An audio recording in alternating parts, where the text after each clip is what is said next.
தான் மட்டும் வாழ்ந்தா போதும் அப்படின்னு நினைக்கிறவங்க உண்டு. தானும் வாழணும், அடுத்தவங்களும் வாழணும் அப்படின்னு நினைக்கிறவங்களும் உண்டு. முதல்ல சொன்ன வகையை சேர்ந்த மனிதர்கள் எப்படி தெரியுமா? எப்படியாவது தான் மட்டும் வாழ்ந்தால் போதுங்கிற நினைப்பு தான் எப்பவும் அவங்களுக்கு இருக்கும். தங்களுடைய வளர்ச்சிக்கு எது தடையா இருந்தாலும் சரி, யார் தடையா இருந்தாலும் சரி, அதை அழிச்சுட்டு தான் மறுவேலை பார்ப்பாங்க.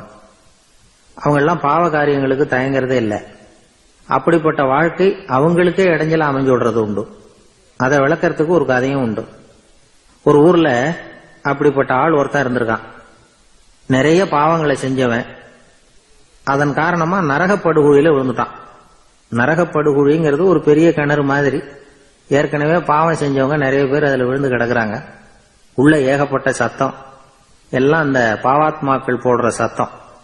இப்ப விழுந்தானே இவனும் சத்தம் போட்டான். இவன் போடுற சத்தம் கொஞ்சம் அதிகமா கேட்டுது. இந்த கிணத்துக்கு பக்கத்துல புத்தர் உட்கார்ந்துருக்கிறார். அவர் காதுல இவன் போடுற சத்தம் விழுந்தது. உடனே அந்த கிணத்தடிக்கு போனார். குனிஞ்சு பார்த்தார். சாமி என்ன காப்பாத்துங்க அப்படின்னு கத்தனா இவன்.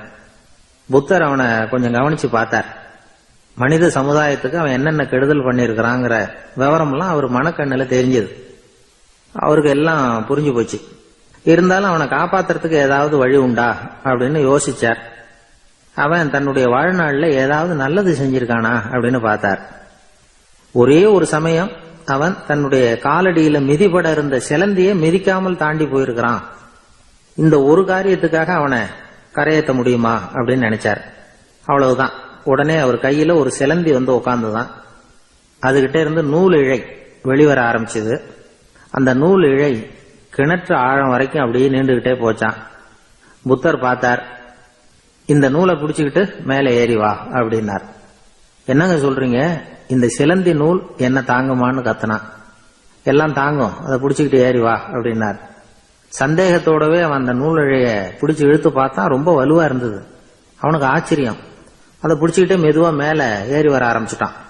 பாதி தூரம் ஏறி வந்திருப்பான். அப்ப அவன் காலுக்கு கீழே ஏதோ சத்தம். என்னன்னு குனிஞ்சு பார்க்கறான். கீழே கிடந்தவங்க சில பேரும் அந்த நூலை பிடிச்சி மேல வந்துகிட்டு இருக்கிறாங்க. இவனுக்கு கோபம் வந்துட்டுது. தன்னுடைய இடுப்புல வச்சிருந்த கத்தியை எடுத்து தன்னுடைய காலுக்கு கீழே நூல் இழையை அப்படியே வெட்டி விட்டுட்டான். இனிமே நாம மட்டும்தான் மேலே ஏறி வந்துடணும் அப்படின்னு நினைச்சுக்கிட்டான். ஆனா நடந்தது என்ன தெரியுமா? மொத்த நூல் இழையும் அப்படியே அருந்து கீழே விழுந்துட்டுது. அவனும் பொத்துன்னு கீழே விழுந்துட்டான். மறுபடியும் கத்த ஆரம்பிச்சுட்டான். ஏற்கனவே அவன் செஞ்சிருந்த ஒரு சிறு கருணை அந்த நூல் இழைக்கு உறுதியை கொடுத்தது. இப்போ அவன் செஞ்ச பாவம் அந்த நூல் இழைய வலுவிழக்க செஞ்சுட்டுது. அடுத்தவங்களும் வாழணுங்கிற எண்ணம் அவனுக்கு இருந்திருந்தா இப்ப அவனும் கரையேறி வந்திருப்பான், மற்றவங்களும் சௌக்கியமா வந்து சேர்ந்திருப்பாங்க. அதனால நாமும் வாழணும், அடுத்தவங்களும் வாழணும் அப்படின்னு நினைக்கிறவன் வாழ்க்கையில சீக்கிரம் முன்னுக்கு வந்துருவான். ஒருத்தன் ஒரு டாக்டர் கிட்ட போனான். மருந்து வாங்கினான்.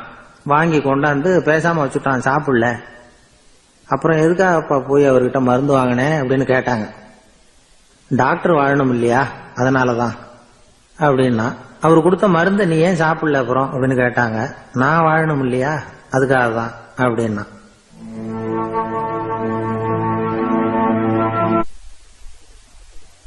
ஒரு காட்டுல ஒரு முனிவர் இருந்தார். ஒரு நாள் அவரை தேடிட்டு 4 பேர் வந்தாங்க. சுவாமி, எங்களுக்கு ரொம்ப நாளா ஒரு சந்தேகம்னாங்க. என்னன்னு கேட்டார். இந்த உலகத்துல எவ்வளவோ காரியங்கள் நடக்குது, எது நியாயம் எது அநியாயம் அப்படின்னு புரிஞ்சுக்க முடியலன்னாங்க. அது யாராலையும் புரிஞ்சுக்க முடியாதுன்னார் முனிவர். வந்தவங்களுக்கு ஆச்சரியமா போச்சு. ஒரு மாதிரியா பார்த்தாங்க. இத முனிவர் கவனிச்சார். சரி புறப்படுங்க என்னோடன்னார். எங்கன்னு கேட்டாங்க. இப்போ உங்க 4 பேரையும் ஒரு புஷ்பக விமானத்துல அழைச்சிட்டு போறேன். இந்த உலகத்துல சர்வசாதாரணமா நடக்கக்கூடிய ஒரு காட்சியை உங்களுக்கு காட்ட போறேன். நீங்க பார்க்க போற அந்த காட்சி நியாயமா அநியாயமா அப்படிங்கறத என்கிட்ட சொல்லணும். நீங்க சரியான பதில் சொன்னா புஷ்பக விமானத்துல தொடர்ந்து பிரயாணம் பண்ணலாம். தவறான பதில் சொன்னா இந்த புஷ்பக விமானம் உங்களை கீழே தள்ளி விட்டுரும் அப்படின்னார். 4 பேருக்கும் பயம்தான். இருந்தாலும் முனிவர் கூப்பிடுறாரே அப்படின்னு சொல்லி புறப்பட்டாங்க. அவங்க எல்லாரும் புறப்பட்டு ஒரு காட்டு வழியா போயிட்டு இருக்கிறாங்க புஷ்பக விமானத்துல. அங்க நடக்கிற ஒரு காட்சியை காட்டுறார் முனிவர். அதோ அங்க பாருங்கன்னார். அந்த விமானத்துல இருந்தபடியே எல்லாரும் கீழே குனிஞ்சு பாக்குறாங்க. அங்க ஒரு தாய் புலி அப்பதான் குட்டி போட்டிருக்கு. குட்டிகளை ஈன்ற உடனே பசிக்கு இறை தேடி அந்த பக்கமா வருது.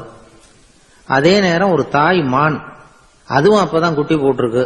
அதுவும் இதே மாதிரி குட்டிகளை ஈன்ற உடனே பசிக்கு இறை தேடி அந்த பக்கமா வருது. இப்ப அந்த புலி அந்த மானை அடிச்சு போட்டுடுது, அதுவும் சாப்பிடுது, குட்டிகளுக்கும் கொடுக்குது. இப்போ அந்த புலிக்குட்டிகள் முகத்துல மகிழ்ச்சி, தாயை இழந்த அந்த மான் குட்டிகள் முகத்துல துக்கம். இப்போ அந்த முனிவர் 4 பேர்கிட்டையும் கேட்கிறார், நீங்க இங்க பாத்தீங்களே, இதுல எது நியாயம் எது அநியாயம்? ஒவ்வொருத்தரா சொல்லுங்க. உங்க பதில் சரியில்லைன்னா இந்த விமானம் உங்களை கீழே தள்ளி விட்டுரும், சொல்லுங்க பார்க்கலாம்னார். முதல்ல ஒருத்தன் சொன்னான், அந்த புலி செஞ்சது சரிதாங்க, அது பசிக்கு அதுதான் ஆகாரம், தன்னுடைய பசிக்கு தானே இறை தேடிக்கிட்டது, அதுல என்ன தப்பு, அவ்வளவுதான், அதனால புலி செஞ்சது நியாயம்தான் அப்படின்னா.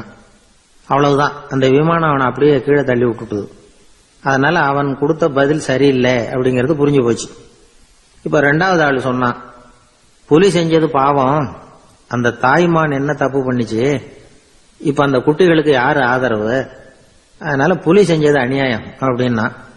அவ்வளவுதான், அவனையும் கீழே தள்ளி விட்டுடுது அந்த விமானம். இந்த பதிலும் சரியில்லை அப்படின்னு ஆயிட்டுது. இப்ப 3வது ஆள் வந்தான். முதல்ல 2 பேர் கீழே விழுந்ததை பார்த்துக்கிட்டு இருந்தான். அதனால அவன் சொன்னான், ரெண்டுமே நியாயம்தாங்க, புலி இறை தேடினதும் இயற்கை, அதுக்கு மான் இறையானதும் இயற்கை, அதனால இதுல ஒன்றும் தப்பு இல்லைன்னா.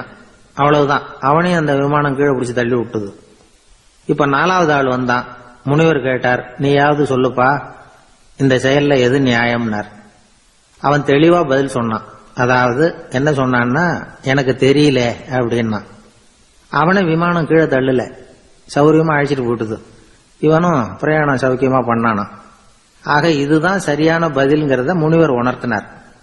இந்த கதையிலிருந்து நாம புரிஞ்சுக்க வேண்டியது என்னன்னா, இந்த உலகத்துல எவ்வளவோ காரியங்கள் நடக்குது, அதெல்லாம் ஏன் அப்படி நடக்குதுங்கிறதுக்கு எப்பேற்பட்ட பண்டிதராலும் பதில் சொல்ல முடியாது. தெரியாததை தெரியாதுன்னு ஒத்துக்கிட்டா வாழ்க்கை பிரயாணம் சுகமா இருக்கும். அதனால தேவையில்லாத விஷயங்களை புரிஞ்சுக்கிறதுக்கு நேரத்தை செலவு பண்ணிட்டு இருக்க கூடாது, வாழ்க்கையை குழப்பிக்க கூடாது. வாழ்க்கைக்கு தேவையானது என்னவோ அதை மட்டும் புரிஞ்சுக்கிட்டா போதும். இந்து மதம் வாட்ஸ்அப் குழுவில் இணைய 9789 374 109 என்ற எண்ணிற்கு உங்கள் வாட்ஸ்அப் மூலம் ரிக்வெஸ்ட் அனுப்பவும்.